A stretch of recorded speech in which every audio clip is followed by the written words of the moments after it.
As the season changes to spring, the amount of sunlight increases, and for some people, this is critical for their mood. Seasonal affective disorder is a depressive illness caused by limited amount of sunlight. SAD affects around 20% of people living in the UK and is known commonly as winter blues. Sufferer Edward Fairhead spoke to me about what it is like living with the illness. On a typical SAD day, so if it's raining or especially in winter when I get up when it's very dark or I come home when it's very dark, I feel very lethargic, I lack energy. A lot of the time I don't really want to eat, but it can be very difficult. Yeah, it almost feels like someone is physically sort of pressing you against your own bed, really, and you can't get out of it. Like you're magnetised.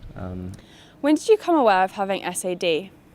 Well, I was diagnosed with depression about 6 years ago, and at the time, seasonal affective disorder wasn't really taken seriously. It was just an idea, and it wasn't until the new DSM came out, which is it classifies mental disorders, that my GP said, well, we've noticed a pattern that you're feeling worse in the winter time or on days where there's a lot less sunlight, and they changed their diagnosis to SAD.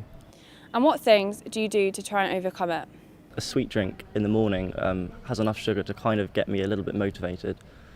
I've got an SAD light that I sometimes use. I use it mostly in the mornings before I get out of bed, so I leave it on for about half an hour and then I get out of bed.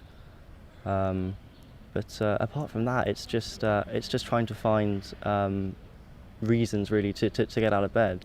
How does the light box work? It produces the same light as the sun, basically.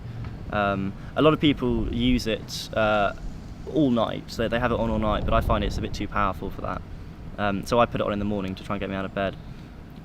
They're quite expensive. Unfortunately, there's not much funding from the NHS to fund the more expensive models. I mean, this was about £40, but you can spend upwards of about £300, £400 on them. But hopefully, within the next few years, when it's become more established, people will start understanding it a bit more. And,